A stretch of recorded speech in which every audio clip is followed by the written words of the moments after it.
Eu vou entrar na parte do marketing, né? Eu adoro marketing, quem me conhece um pouquinho mais sabe da minha paixão por marketing, principalmente a parte tecnológica, mas não vou entrar nisso agora. Mas a gente precisa conscientizar tudo que a gente vê. Tanto na internet, principalmente na internet, porque as pessoas não têm muita responsabilidade ali pelo que estão fazendo, mas na televisão também, tá? A indústria farmacêutica tem muito dinheiro, gente. E assim, o dinheiro delas vem dos nossos problemas, né? E alguns conceitos são passados de maneira subliminar nas propagandas, e que as pessoas só imitam, elas não contestam. Então, o grande problema do flúor é a quantidade. E aí, por que eu falei do marketing? Essas pastas, elas são vendidas com uma quantidade em cima da escova enorme.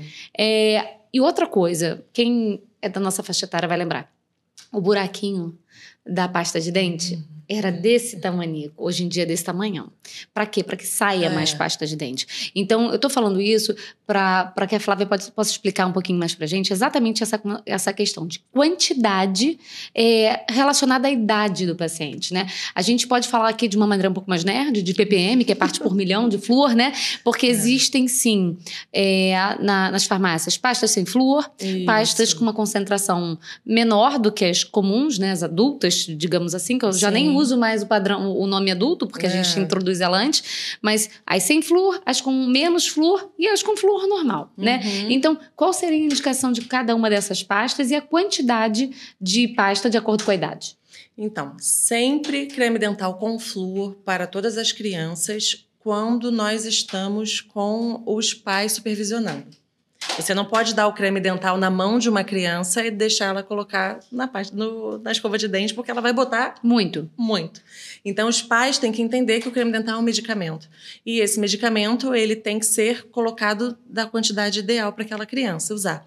Então, a criança de 0 a 3 anos, a gente usa meio grãozinho de arroz na escova de dente para fazer a higienização. A partir de 3 a 6 anos, a gente já pode usar um grãozinho de arroz. E essa concentração de creme dental nas pastas que normalmente nós encontramos de 1.100 ppm de flúor, como você falou, né, a 1.400 ppm de flúor, isso não vai fazer mal nenhum ao seu bebê, ao seu filho. Vai fazer bem, né? E a partir dos 6 anos a gente já pode botar uma ervilha. Mas todo esse momento seria a pasta de dente convencional? Sempre com flúor. Sempre com flúor. Pode ser uma concentração menor. E a pasta de 1.100 ppm. Que é a do meio, gente. É a de criança. Isso.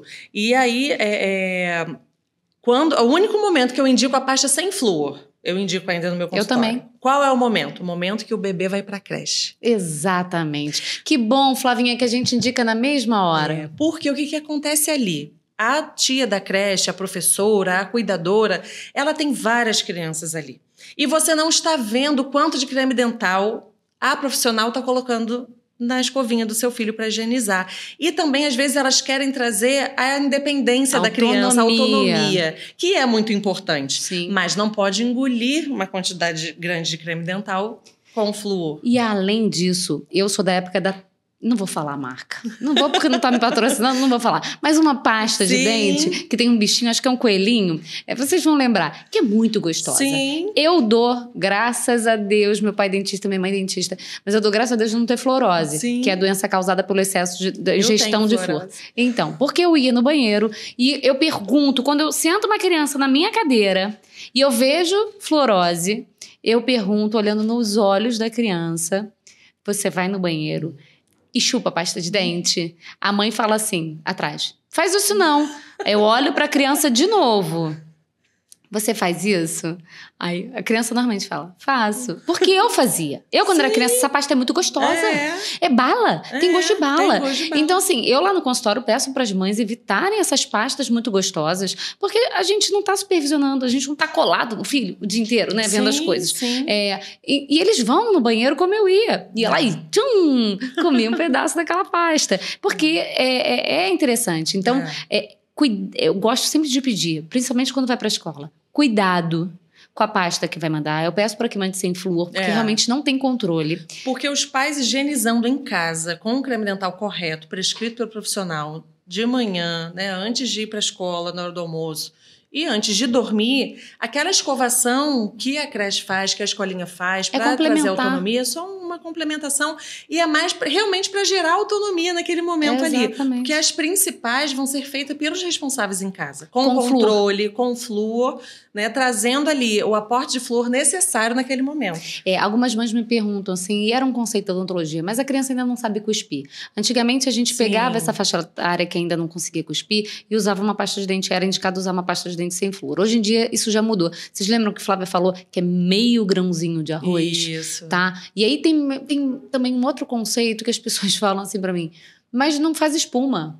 Eu falo, mas por que você quer espumar pela boca? Né? Não precisa espumar pela boca. Uma outra coisa que eu questiono, que eu falo, que eu questionei no meu hábito de escovação quando eu comecei, depois da faculdade, durante a faculdade que eu comecei a ter um pouco mais de consciência sobre isso, a gente pega a pasta, a escova, aí bota a pasta, aí molha. Nessa molhar, você levou embora metade do flúor. Foi. Aí tu vai e escova. Aí terminou de escovar, você faz uma canoinha com a mão na água, bota na boca a bochecha, e cospe. Cara, tu levou tudo embora, tá? Você levou todo o flúor que tava ali pra te proteger embora. E aí, os questionamentos. Mas eu vou ficar com aquele gosto, aquela pasta de dente na boca? Não, você vai cuspir. E segundo, se ficou muito na boca, você usou muita pasta, tá? Porque não é pra ficar. E aí, os pacientes que normalmente fazem isso, falam assim, eu uso um bochecho.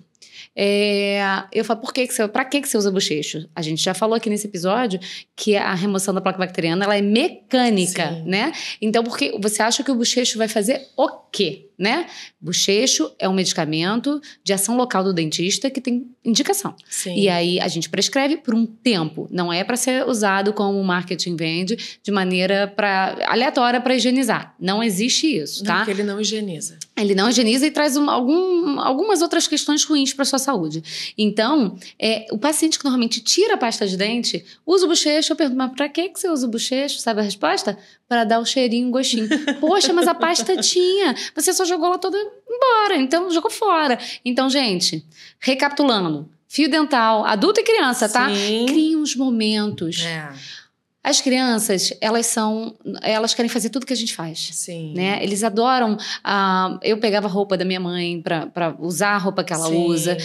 A gente vê que as crianças querem imitar os adultos o tempo inteiro, né? Então, vamos trazer isso para os bons hábitos, tanto alimentares, né? O que adianta você querer que seu filho coma brócolis se você come batata frita? Sim, né? O que adianta você querer que seu filho passe fio dental se você não passa fio dental? Isso. Então, de criar um momento familiar ali de todo mundo usar o fio dental ao mesmo tempo, deixa um pouquinho na mão da criança, dependendo da idade, para ela começar a desenvolver essa parte mecânica, né? E hoje temos fio dentais com haste para a criança segurar e trazer aquele início daquela autonomia, e a criação de hábito, porque é justo isso. Você falou a palavra que eu queria falar, é geração de hábito, é criação de hábito, porque sem o hábito a gente não faz. E para gerar hábito, você não vai fazer aquilo só em 2 dias, você tem que fazer aquilo ali todos os dias para entrar na sua rotina. E é o que eu até falo com os pais no consultório. Acha uma hora que é mais tranquilo para a família. Que cada família... Hoje a nossa vida é corrida o dia inteiro. Gente, mas tem um momento que normalmente dá a escovação noturna, onde está toda a família reunida, vai jantar em casa, vai escovar os dentes com um momento mais tranquilo. E aí passa o fio dental, ensina, mostra no espelho, deixa a criança fazer e você faz depois, porque até uma certa idade crianças que ainda não sabem escrever não podem ter autonomia para escovar dente sozinho e não ter supervisão. Amém. Ok? Não tem autonomia de coordenação motora. Responsabilidade. Não, e não tem coordenação motora. Além da responsabilidade, que a gente não pode botar em cima de uma criança de 5 anos uma responsabilidade, ela não quer escovar dente. Até de 9, tá, Flávia? Uma vez eu recebi uma criança de 9 anos. A gente falou aqui que o primeiro molar permanente, ele nasce em média com 6 anos. Isso. Eu recebi no consultório uma vez uma paciente com 9 anos e ela já com pólipo pulpar, mas, enfim, um problema já de destruição grande do dente, com um acometimento importante do nervo, enfim, a paciente com já separado as raízes, enfim, muita cárie. A indicação era a extração do dente. E aí, quando eu vi aquela situação e conversei com a mãe, e olha que a gente tenta ter um atendimento ali humanizado, de acolhimento, a mãe virou para a menina de 9 anos e falou assim, tá vendo? Eu te falei, você fica comendo besteira? Você adora comer uma bala, comer um doce? Tudo bem, é questão, eu falo, gente, se fosse assim, os gordinhos não tinham dente. né? Então, assim, a questão alimentar, a gente conversa porque tem tudo a ver no consultório, eu passo muito para o nutricionista, mas a gente precisa ter... Não, mas a gente tem que orientar, a gente não pode prescrever uma dieta porque não cabe a nós, não está na nossa função. Mas a gente orientar e assim, ao mesmo tempo... Não pode culpar a criança, que a criança não trabalhou para comprar bala. Não trabalhou para comprar bala. Aquela cárie, ela não apareceu há um mês. Não. Esse dente, provavelmente, ele começou com esse processo assim que ele nasceu, lá com 6, 7 anos. E a gente tem uma questão que eu preciso trazer uma psicóloga aqui no consultório. Uma questão da nossa sociedade, da açúcar e da amor. Sim, o que a avó faz pro neto? Sim, um bolo, um doce. Um chocolatinho para ele ficar feliz. Um chocolatinho. Então, assim, eu adoro um chocolatinho. Depois do almoço, então, eu gosto muito. Pacientes que vão lá no consultório depois do almoço podem levar um chocolatinho que a dentista fica muito feliz. Mas escovem dentes depois, né? Sim. Com toda essa orientação que a gente está passando aqui. Porque é uma questão importante, né? Sim. E o problema é essa rotina, o tempo inteiro, o dia inteiro comendo, beliscando o açúcar. Exatamente. Que é esse que é o traje. E a responsabilidade é dos pais. É do né? adulto, então, não tem como. Eu lá em casa deixo eles escovarem o dente, mas principalmente a escovação noturna, a gente deixa eles escovarem e no final a gente pega pra reforçar. Eu falo, é só pra reforçar. Mentira, escovo tudo de novo, escovo direito. Pois é, e quando eu falo não pode ter autonomia, não é que a criança não vá fazer. Tem que fazer. Eu falo no consultório, tem que deixar fazer para ser prazeroso. E para criar a mas parte motora. Não pode ser só ele fazendo. Sim, não pode. Porque não tem coordenação motora para isso ainda. Então você tem que terminar. E nem consciência corporal. Não tem. De até onde vai. Olha, quando a gente faz instrução de neural na cadeira do consultório, é muito engraçado, que você ensina, mostra, e aí a criança faz o oposto. Você olha ali pelo espelho e tá escovando quase que na bochecha. Mas você sabe que porque não tem essa consciência corporal. Não tem. E quando a gente ensina a criança, sabe quem mais aprende? Os pais. Sim. Que eles também não sabem fazer, nem em si próprio. Eu já tive esse relato no consultório de uma mãe que falou assim, depois que eu vivo assim, ensinando na boquinha dele como fazer, eu comecei a escovar melhor os meus. Sim. Eu falei, poxa, que bom, né? Sim. Porque é muito comum isso. E a gente tem hoje em dia também, assim, o mercado farmacológico infantil cresceu muito também. Sim. E as medicações, elas são muito açucaradas. Sim. Framboesa, enfim. E aí eu bato na tecla sempre com os pais. Deu remédio, principalmente esses açucarados, deu remédio, escova o dente. Faz toda, não é só escovar, faz toda a escovação, né? O fio dental também. Deixa para escovar depois da medicação. E além dessas medicações, a gente também tem um problema muito sério, que são os remédios nasais, de corticoide. Os corticoides, né? E de a bombinha. A bombinha e o nasal mesmo, que vai para a cavidade oral. Então, eu queria que você passasse uma instrução para os responsáveis sobre o que fazer após essas medicações. Sim, após a aplicação da bombinha, né? Porque tem muitas crianças com problemas respiratórios e tem que fazer uso 2 vezes ao dia daquela bombinha. Tem que higienizar a boca. É corticoide? É corticoide. Senão, pode acometer sapinho, são as lesões extraorais. São as infecções oportunistas, né? Por fungo. Então, a gente tá tem falando que fazer a higienização da boca. A gente está falando aqui de cárie, né? E essas medicações de framboesa, né? Muito doces. Tem a questão, envolvem a cárie, mas esses corticoides... Sim. E eu vejo muito os pais não terem realmente essa informação. Não está na bula do remédio, né? Não, e é outra coisa que a gente tem que ter em mente.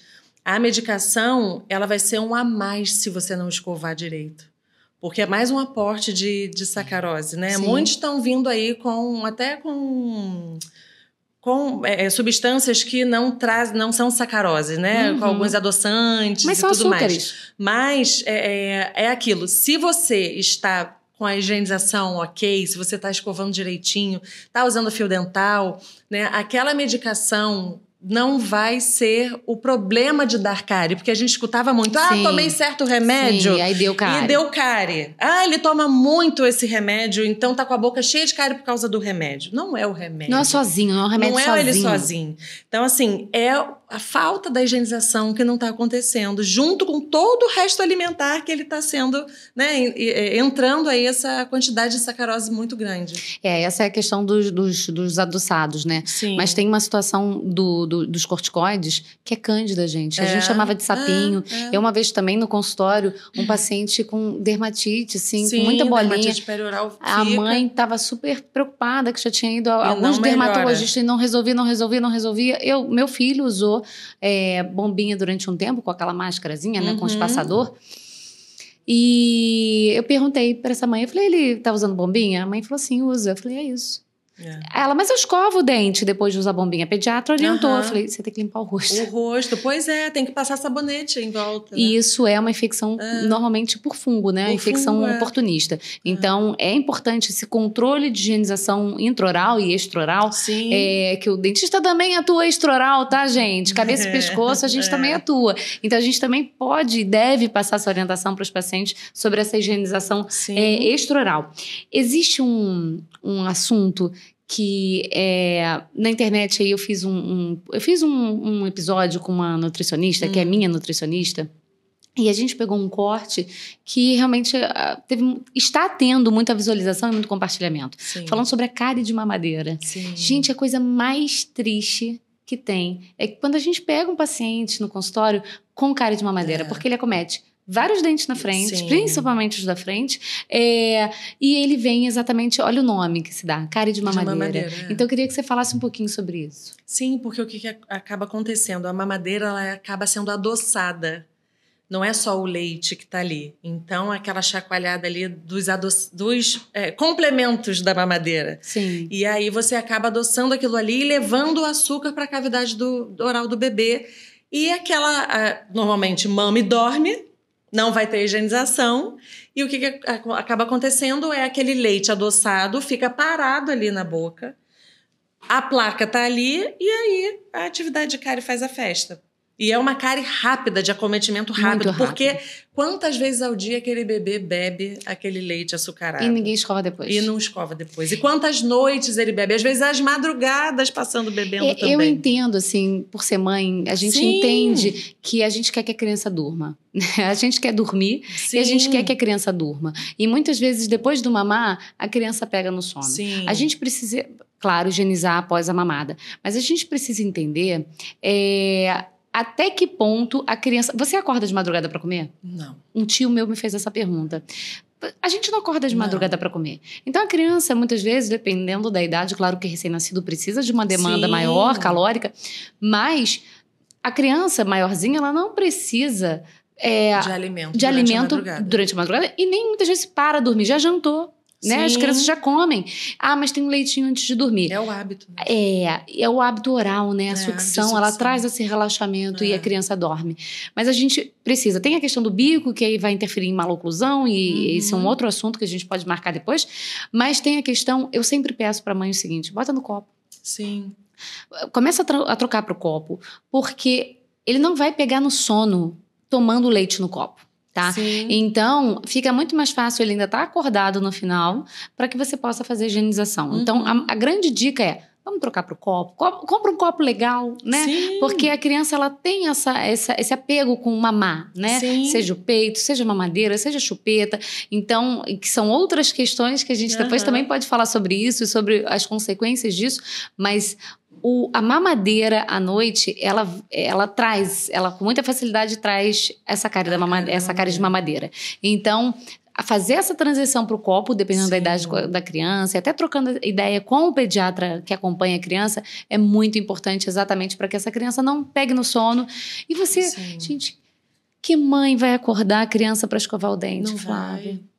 A gente é mãe, né? A gente é mãe, é muito difícil. Então, fica aqui essa dica para que faça essa troca e que você coloque seu filho para dormir de outra maneira, que não seja com leite, com açúcar, porque sim, você pode estar trazendo problemas para a saúde dele, tá?